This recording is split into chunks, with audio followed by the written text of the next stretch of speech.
السلام علیکم۔ سلطان محمود غزنوی کا اصل نام ابو القاسم محمود اور خطاب یمین الدولہ تھا۔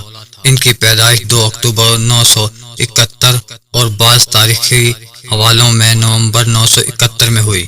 ابتدائی عمر میں ہی قرآن حفظ کرنے کے علاوہ اسلامی فکر اور علم و حدیث میں بھی مہارت حاصل کر لی۔ سلطان محمود غزنوی، جن کو اسلامی تاریخ کے چند عظیم جنرلوں میں شامل کیا جاتا ہے، ان کی فوج کم و بیش 1 لاکھ تھی اور ان کی فوج میں عرب، گوری، سلجوق، افغان اور مغل کے علاوہ 10 سے 15 ہزار ہندو سپاہی بھی شامل تھے۔ ہندوستان سے جتنے بھی فوجی بھرتی کیے جاتے تھے وہ بیشتر ہندو ہوتے تھے۔ ان کا کمانڈر بھی ہندوستانی ہوتا تھا، جس کو سپہ سالار ہندوا کہا جاتا تھا۔ ہندو فوجی افسروں میں چند ایک قابل ذکر نام ویرپال، چکنات، زناش، باجی راؤ اور سونی راؤ شامل تھے۔ عباسی خلیفہ نے 999 میں سلطان محمود غزنوی کو یمین الدولہ کا خطاب عطا کیا، جس کی مناسبت سے سلطان محمود غزنوی کے خاندان کی حکومت کو یمنی سلطنت بھی کہا جاتا ہے۔ محمود غزنوی نے ہرات کے قریب صحرا کنارے ایک خاص شہر ہاتک نگر تعمیر کیا اور ان خطوں کی گرم آب و ہوا ہندوستان کے موسموں سے مطابقت رکھتی تھی۔ پھر اس نے ہندوستان سے لائے ہوئے سینکڑوں ہاتھیوں کی پرورش اس شہر میں کی۔ ہاتھیوں کے ساتھ انہیں سدھارنے والے بھی ہندوستان سے منگوائے گئے اور یوں ہاتھی بھی اس شہر میں خوش و خرم ہو گئے۔ محمود غزنوی ہر برس ان ہاتھیوں کی مدد سے ہندوستان پر حملہ آور ہوتا تھا اور واپسی پر انہیں غزنی کی بجائے ہرات کے قریب اسی ہاتھی نگر میں واپس بھیج دیتا تھا۔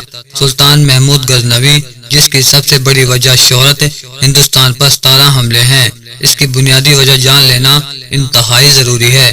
موجودہ پاکستان کے علاقے شہر لاہور سے پشاور تک کا علاقہ ایک ہندو راجہ جے پال کے زیر سلطنت تھا۔ جے پال اور سلطان محمود کے باپ سبکتگین کی ایک جنگ پشاور اور جلال آباد کے علاقوں میں 986 میں ہوئی تھی، جس میں جے پال کو شکست ہوئی اور سبکتگین کی سلطنت دریا سندھ کے ساتھ اٹک تک پھیل گئی تھی۔ سلطان محمود نے حکومت سنبھالتے ہی پشاور تک کے علاقوں میں چھوٹی چھوٹی مہمات کر کے اپنی سلطنت کو مضبوط کیا، تو راجہ جے پال، جو کہ پہلے ہی اپنی شکست کا بدلہ لینے کو بے تاب تھا، اس نے ایک بہت بڑا لشکر تیار کیا اور غزنی پر حملے کے لیے نکل پڑا۔ 1001 میں پشاور کے قریب راجہ جے پال اور سلطان محمود کی فوجوں کا ٹکراؤ ہوا۔ جے پال کو شکست ہوئی اور پورے خاندان سمیت گرفتار ہو گیا۔ مذاکرات اور ایک بھاری تاوان کے عوض رہائی کے بعد جے پال واپس لاہور آیا۔ چونکہ لڑائی سے پہلے جے پال اپنے ارد گرد کے راجاؤں سے مدد لے کر گیا تھا، اس لیے شکست کے بعد نہایت شرمندگی کی حالت میں اپنی حکومت بیٹے آنند پال کے حوالے کر کے خود لاہور کے ایک دروازے کے پرانے برگد کے درخت کے پاس ایک بہت بڑی چتا جلائی اور جل مرا۔ سلطان محمود غزنوی نے دوسرا حملہ، جو کہ 1004 کو ہوا، ونڈا ابیرا، جو کہ دریا ستلج کے قریبی علاقوں پر مشتمل ریاست پر کیا، جس کا راجہ باجی راؤ تھا۔ تیسرا حملہ ملتان کے حاکم ابو الفتح کے خلاف کیا، لیکن راستے میں ہی دریا سندھ کے کنارے جے پال کے بیٹے آنند پال کے ساتھ مڑبھیڑ ہو گئی۔ سخت جنگ کے بعد آنند پال کو شکست ہوئی اور بعض روایات کے مطابق وہ کشمیر پناہ لینے کے لیے بھاگ گیا۔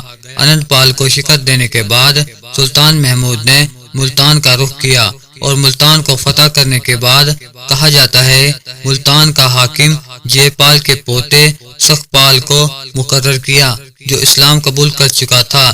جلد ہی سلطان محمود کو پھر ملتان جانا پڑا، جہاں پر سکھپال نے بغاوت کر دی تھی۔ 1008 میں سلطان نے سکھپال کو شکست دے کر معزول کر دیا اور اسی دوران آنند پال، جو کہ شکست کھا کر کشمیر بھاگ گیا تھا، اس نے واپس آ کر ایک بار پھر سلطان کے خلاف اعلان جنگ کر دیا۔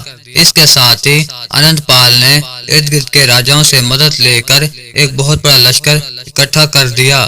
1008 کے آخری دنوں میں ایک بار پھر دریا سندھ کے قریب اٹک کے علاقے میں جنگ کا آغاز ہوا۔ خون ریز جنگ کے بعد آنند پال کو ایک بار پھر شکست ہوئی۔ 1009 کے آخری مہینوں میں ایک بار پھر سلطان محمود نے ہندوستان پر حملہ کر کے پہلے نارائن پور کی ریاست کو فتح کیا اور پھر 1010 میں ملتان کے گرد و نواح کے علاقے اپنی سلطنت میں شامل کر لیے۔ 1014 میں سلطان نے انند پال کے بیٹے لوجن پال کو موجودہ کوہستان کے علاقے میں شکست دی اور لوجن کی مدد کے لیے مزید کشمیر سے آئے ہوئے ایک بڑے لشکر کو بھی شکست سے دوچار کیا۔ 1015 میں سلطان محمود نے کشمیر پر حملہ کیا، لیکن برف باری کے باعث راستے بند ہونے پر بغیر جنگ کے ہی واپس آنا پڑا۔ 1018 میں سلطان محمود نے پہلی بار پنجاب کے پار دریا جمنا کے علاقے میں اپنی فوج کو اتارا اور ہندوؤں کے مذہبی مقام متھرا کو فتح کرنے کے بعد ایک مشہور ریاست کنوج کا محاصرہ کر لیا۔ کنوج کے راجا نے سلطان سے صلح کا پیغام بھیجا اور سلطان کا باج گزار بننا قبول کر لیا۔ 1019 میں کنوج کی ملائکہ ریاست کالنجر کے راجا کنڈا نے کنوج پر حملہ کر کے راجا کو قتل کر دیا۔ اس کی خبر جب سلطان محمود تک پہنچی تو وہ اپنے متی راجا کے قتل کا بدلہ لینے کے لیے نکلا اور کالنجر پر حملہ کر کے اسے شکست سے دوچار کیا۔ راجا لوجن پال اور راجا کنڈا جو کہ سلطان محمود سے شکست خوردہ تھے، دونوں نے مشترکہ طور پر ایک بڑے حملے کی تیاری کی اور ایک بار پھر 1019 میں ہی سلطان محمود کو دوبارہ ان دونوں کی سرکوبی کے لیے ہندوستان کا سفر کرنا پڑا۔ نتیجتاً دونوں راجا کو شکست ہوئی اور ہندوستان سے ہندو شاہی راج کا اس طرح خاتمہ ہو گیا۔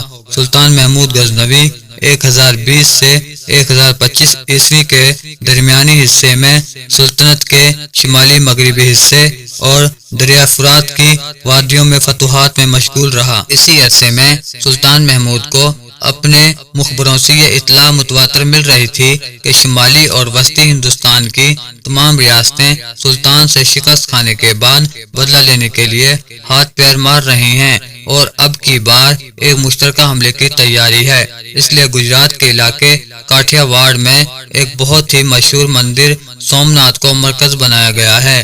سومناتھ سمندر کے کنارے ایک عظیم و شان مندر تھا جسے پورے ہندوستان میں ہندوؤں کے درمیان ایک مرکزی حیثیت حاصل تھی۔ مندر میں موجود شیوا کے بت کی اہمیت کا اندازہ اس بات سے لگایا جا سکتا ہے کہ شیوا بت کو غسل دینے کے لیے تازہ پانی روزانہ کی بنیاد پر گنگا سے لایا جاتا تھا، جن کی تیاریاں زور و شور سے جاری تھیں کہ سلطان نے پیشگی حملے کی تیاری کر دی۔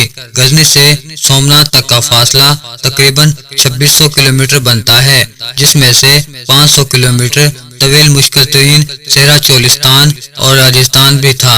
اکتوبر 1025 میں سلطان کی فوج 30,000 سپاہیوں کے ساتھ غزنی سے روانہ ہوئی۔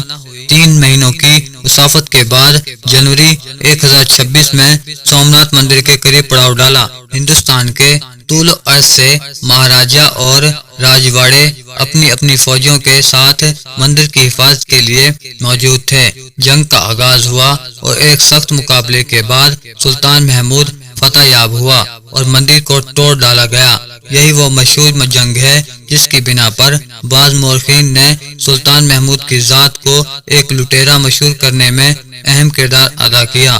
سومناتھ کے بعد سلطان محمود غزنوی کی ہندوستان پر آخری لڑائی 1027 عیسوی میں ہوئی، جو کہ دریا سندھ سے دریا بیاس کے درمیانی علاقوں میں پھیلی ہوئی تھی۔ آخری 2-3 سال سلطان محمود غزنوی بیمار بھی رہے۔ اپنی آخری جنگی مہم 1029 میں ایرانی علاقے رے میں انجام دی اور رے کے حاکم البویا کو شکست دی، اور کہا جاتا ہے کہ دق اور سل کے مرض میں مبتلا ہو کر اپریل 1030 میں 59 سال کی عمر میں غزنی میں وفات پائی۔